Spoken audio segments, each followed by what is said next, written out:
कैसे ब्राह्मणों ने धार्मिक ग्रंथों का सहारा लेकर लाखों शूद्रों को अपना गुलाम बनाकर रखा।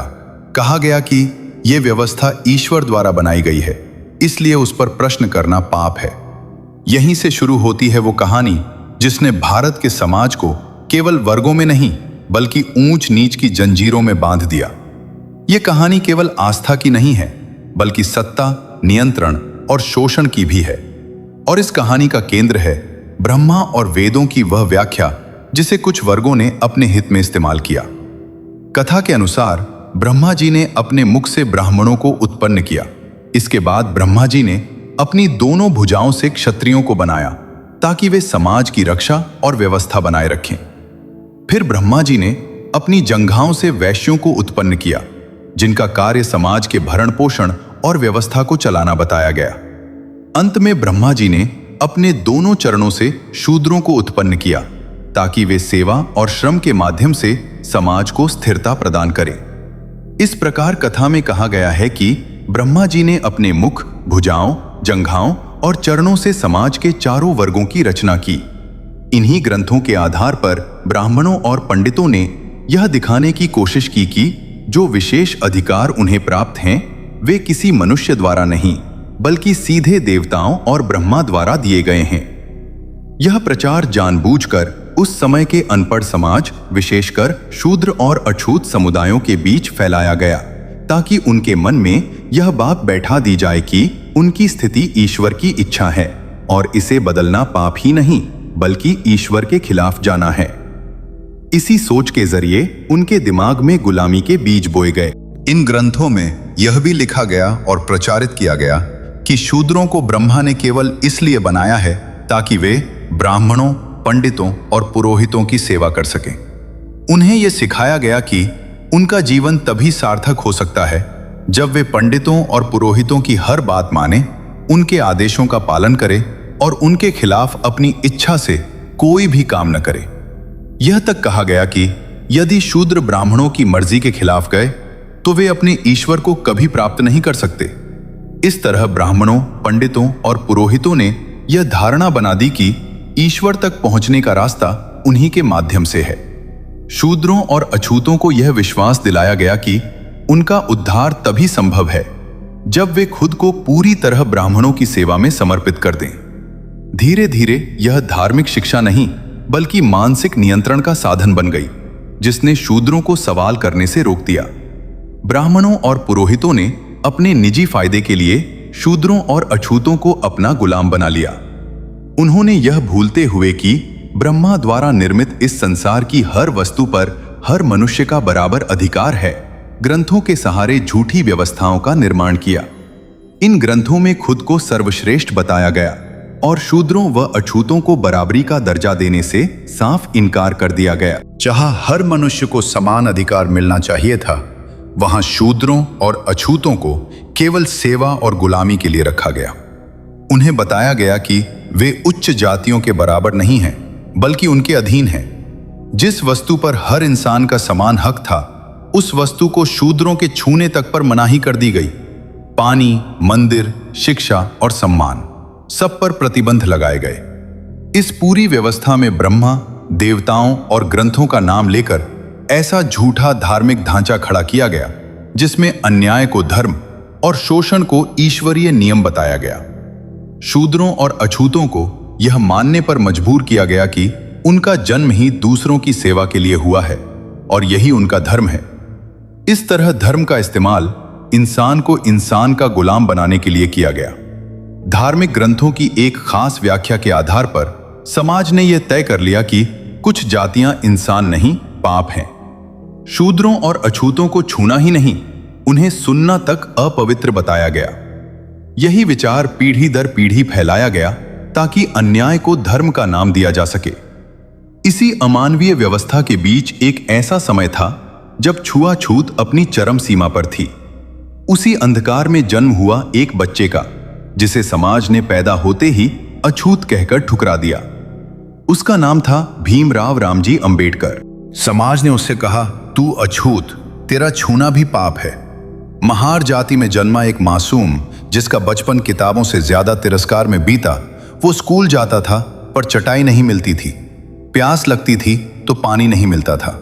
अगर किसी सवर्ण बच्चे ने दया की तभी 2 बूंद पानी नसीब होता। एक बार प्यास से बेहाल होकर मटके की ओर हाथ बढ़ाया। मास्टर जी चिल्लाए, हाथ मत लगा, मटका अपवित्र हो जाएगा। क्या कोई इंसान इतना अछूत हो सकता है कि उसके हाथ से पानी भी अपवित्र हो जाए? अंबेडकर ने अपनी आंखों से देखा कि इस देश के एक वर्ग को अस्पृश्य कहा जाता है, जिन्हें छूना तक अपवित्र माना जाता है और उन पर ढाया गया हर अपमान धर्म के नाम पर जायज ठहराया जाता है। दलित अगर प्यासा होता तो वो खुद मटका नहीं छू सकता था। कोई ऊंची जाति वाला व्यक्ति अगर दया करता तो ऊपर से पानी उड़ेलता, जैसे इंसान नहीं कोई जानवर पानी पी रहा हो। दलित अगर मंदिर के पास भी पहुंच जाए तो घंटा अपवित्र हो जाता था। अगर उसने मूर्ति को छू दिया तो पूरे मंदिर को शुद्ध किया जाता था। दलित अगर सवर्ण के सामने से गुजरता तो उसे सिर झुकाकर चलना पड़ता, यहां तक कि उसकी परछाई भी अपवित्र मानी जाती थी। अगर कोई दलित सवर्ण से नजर मिलाकर बात कर ले तो उसे अपमान माना जाता। कई जगहों पर उन्हें पीटा जाता था या सार्वजनिक रूप से अपमानित किया जाता। दलितों के बाल काटने, कपड़े धोने या दवा देने से भी लोग मना कर देते थे, क्योंकि उन्हें छूने से ही अशुद्धता फैलती थी। यहां तक कि मौत के बाद भी अपमान पीछा नहीं छोड़ता था। दलितों की शव यात्राओं को गांव के रास्तों से जाने नहीं दिया जाता था। क्या कोई ऐसा धर्म भी धर्म हो सकता है जो किसी इंसान की कीमत उसकी जाति से आंके? अगर कोई धर्म जाति के आधार पर किसी को ऊंचा या नीचा ठहराए तो क्या वो वास्तव में धर्म है या अन्याय? खैर, ये एक बेहद दर्द भरी कहानी है, इसलिए इसे कहना पड़ रहा है।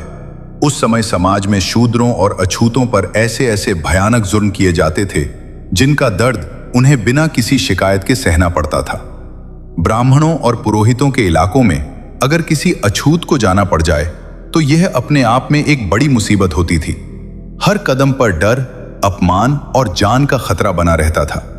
खासकर सुबह के समय यह कठिनाई और भी बढ़ जाती थी। सुबह के समय सूरज नीचे होता है और इंसान की परछाई बहुत लंबी हो जाती है। अछूतों को सबसे ज्यादा डर इसी बात का रहता था कि कहीं उनकी परछाई किसी ब्राह्मण पर न पड़ जाए। अगर रास्ते से कोई ब्राह्मण आता दिख जाता तो अछूतों को मजबूरन किसी कोने में, किसी दीवार के सहारे या सड़क के किनारे छिपकर बैठ जाना पड़ता था, ताकि उनकी परछाई ब्राह्मण के शरीर पर न पड़े। अगर गलती से किसी अछूत की छाया ब्राह्मण पर पड़ जाती तो ब्राह्मण क्रोध से पागल हो जाता था। कई जगहों पर ऊंची जाति के लोग अछूत को तब तक मारते थे जब तक वह अधमरा या मर न जाए। इसके बाद वही ब्राह्मण नदी में जाकर खुद को पवित्र करता था। कुछ स्रोतों में यह भी मिलता है कि अछूतों को जमीन पर थूकने तक की मनाही थी। अगर किसी अछूत को ब्राह्मणों के इलाके से गुजरना पड़ता तो उसे अपने साथ एक मटका लेकर चलना पड़ता था, ताकि अगर थूकने की जरूरत पड़े तो वह उसी मटके में थूके। अगर गलती से किसी अछूत ने रास्ते पर थूक दिया और किसी ब्राह्मण ने देख लिया तो उसकी खैर नहीं होती थी। उसे इतनी बेरहमी से पीटा जाता था कि उसकी हालत बयान से बाहर हो जाती थी। कई बार तो उसे घर तक जाने नहीं दिया जाता था, वहीं बंद करके रखा जाता था और मारते मारते उसकी जान ले ली जाती थी।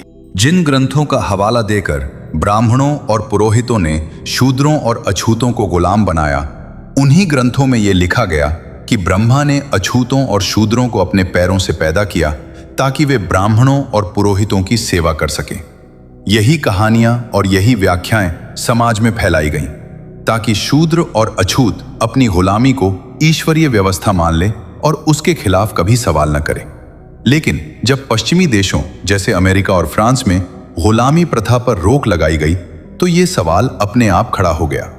इंग्लैंड समेत कई देशों में गुलामी को अमानवीय मानकर समाप्त कर दिया गया। इसका सीधा मतलब यह हुआ कि उन्होंने उस धार्मिक सोच को ठुकरा दिया जिसके अनुसार कुछ इंसान जन्म से ही गुलाम होते हैं, क्योंकि वेदों और ग्रंथों में लिखा गया है कि ब्रह्मा ने अपने मुख से ब्राह्मण को, भुजाओं से क्षत्रिय को, जंघाओं से वैश्य को और पैरों से शूद्र को पैदा किया सेवा करने के लिए। अगर यही व्यवस्था ईश्वर की बनाई हुई थी तो फिर यह सवाल उठता है कि अंग्रेज, फ्रांसीसी, अफ्रीकी, चीनी और दुनिया के दूसरे लोग ब्रह्मा के कौन से अंग से पैदा हुए? किसी भी ग्रंथ में इसका कोई स्पष्ट वर्णन क्यों नहीं मिलता? इस पर ब्राह्मण और पुरोहित अक्सर यह तर्क देते हैं कि अंग्रेज, फ्रेंच और दूसरे विदेशी लोग पापी और दुराचारी थे, इसलिए उनका जिक्र ग्रंथों में नहीं किया गया। लेकिन अगर ऐसा है तो इसका मतलब यह हुआ कि ब्राह्मणों ने कभी कोई पाप किया ही नहीं, वे पूरी तरह निष्पाप थे। जबकि इतिहास बताता है कि धर्म के नाम पर जितना शोषण, जितना अत्याचार और जितनी क्रूरता इन व्यवस्थाओं के जरिए की गई, उतना शायद ही कहीं और हुआ हो। धर्म का इस्तेमाल इंसान को इंसान से छोटा साबित करने के लिए किया गया, और यही सबसे बड़ा अपराध था। ब्राह्मण ब्रह्मा का हवाला देकर ये कहते हैं कि ब्रह्मा ने समाज को अपने शरीर से बनाया। मुंह से ब्राह्मण, भुजाओं से क्षत्रिय, जंघा से वैश्य और पैरों से शूद्र। इसी कहानी के आधार पर जाति व्यवस्था को ईश्वरीय बताया गया और इंसानों को ऊंच नीच में बांट दिया गया। लेकिन जब इसी ब्रह्मा की कथा को महात्मा ज्योतिबा फुले ने अपनी पुस्तक गुलामगिरी में तर्क की कसौटी पर कसा, तो उन्होंने इस कहानी की सच्चाई पर गंभीर सवाल खड़े किए। ज्योतिबा फुले ने साफ शब्दों में लिखा कि अगर ब्रह्मा के सच में 4 मुख होते तो उनके 4 नासिका, 4 मुख से जुड़े शारीरिक अंग, 4 मूत्र द्वार और 4 मलद्वार भी होने चाहिए थे। अगर 4 मुख होते तो शरीर की बनावट भी उसी अनुसार होती। लेकिन किसी भी ग्रंथ में इसका कोई स्पष्ट वैज्ञानिक या तार्किक प्रमाण नहीं मिलता कि ब्रह्मा के 4 मुख, 8 नासिका, 4 मूत्र द्वार या 4 मलद्वार थे।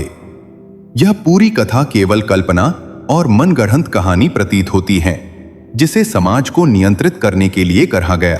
इतना ही नहीं, कुछ कथाओं में यह भी कहा जाता है कि ब्रह्मा ने अपनी ही बेटी से विवाह किया और उसके साथ संभोग किया। ज्योतिबा फुले सवाल उठाते हैं कि क्या कोई परमात्मा ऐसा आचरण कर सकता है? अगर ऐसा है तो फिर उसे ईश्वर कैसे माना जाए? फुले के अनुसार ऐसी कहानियां धर्म नहीं बल्कि नैतिक पतन को सही ठहराने के लिए रची गई हैं। ज्योतिबा फुले ने गहन अध्ययन के बाद यह निष्कर्ष निकाला कि जो ब्राह्मण कहलाए वे मूल निवासी नहीं थे। वे समुद्र पार ईरान नाम के देश से आए थे और पुराने समय में उन्हें आर्य कहा जाता था। इस मत का समर्थन कई अंग्रेज विद्वानों ने भी अपने शोध में किया है। उनके अनुसार बाहरी आर्य समूहों ने भारत पर आक्रमण किया, यहाँ के मूल निवासियों को हराया और उन्हें गुलाम बनाया। फुले के अनुसार ईरान से जो आक्रमणकारी टोली यहाँ आई थी, उसका मुखिया ब्रह्मा था। ब्रह्मा एक कठोर और जिद्दी किस्म का मुखिया था, जिसने अपने लोगों और यहाँ के मूल निवासियों के बीच गहरा भेदभाव किया। उसने दोनों वर्गों के लिए अलग अलग नियम बनाए। मूल निवासियों को शूद्र बनाकर गुलाम की तरह रखा और स्वयं को भगवान के रूप में प्रस्तुत किया। इसी तरह सत्ता और धर्म को मिलाकर इंसानों को इंसानों से नीचे कर दिया गया। ज्योतिबा फुले लिखते हैं कि ब्रह्मा की मृत्यु के बाद उसका मूल नाम आर्य धीरे धीरे लुप्त हो गया और उसी वर्ग को आगे चलकर ब्राह्मण कहा जाने लगा। गुलामगिरी में यह बात स्पष्ट रूप से कही गई है कि हिंदू धर्म में जिन जिन अवतारों का उल्लेख मिलता है वे सभी अलग अलग देशों से आए हमलावरों की कथाएं हैं। कहा जाता है कि एक बार महात्मा बुद्ध अपने शिष्यों के साथ एक गांव से गुजर रहे थे। उसी रास्ते से एक अछूत व्यक्ति भी आ रहा था। जैसे ही उसने बुद्ध को आते देखा, वो घबरा गया। उसके चेहरे पर डर था, अपराध बोध था। वो तुरंत रास्ते से हट गया और दूर खड़ा हो गया। गांव के कुछ लोग घबरा गए और बोले, भगवान, ये अछूत है, अगर इसकी परछाई भी आप पर पड़ गई तो आप अपवित्र हो जाएंगे, आपको पाप लग जाएगा। वह अछूत व्यक्ति खुद भी कांप रहा था। उसने हाथ जोड़कर महात्मा बुद्ध से कहा, भगवान, आप कृपया मेरे पास मत आइए, मैं अछूत हूं, मुझे छूने से आपको पाप लग जाएगा, मेरी परछाई भी आपको अपवित्र कर देगी, मैं ही दूर रहता हूं। सोचिए, यह वो इंसान था जिसे किसी ने मारा नहीं, लेकिन उसकी आत्मा को पूरी तरह कुचल दिया गया था। उसे यह यकीन दिला दिया गया था कि उसका जन्म ही दूसरों को अपवित्र करने के लिए हुआ है। महात्मा बुद्ध रुके। उन्होंने उस व्यक्ति की आंखों में देखा और शांत स्वर में पूछा, तुम इंसान हो या नहीं? अछूत ने डरते हुए कहा, हां, मैं इंसान हूं। बुद्ध ने फिर पूछा, और मैं? उसने कहा, आप भी इंसान हैं भगवान। तब महात्मा बुद्ध ने कहा, जब तुम भी इंसान हो और मैं भी इंसान हूं, तो फिर एक इंसान दूसरे इंसान को अपवित्र कैसे कर सकता है? क्या इंसान की परछाई से पाप लगता है, या पाप उस सोच में है जो इंसान को इंसान से छोटा बनाती है? उन्होंने आगे कहा, पवित्रता शरीर से नहीं आती, न ही जन्म से। पवित्रता आती है विचारों से, करुणा से और कर्म से।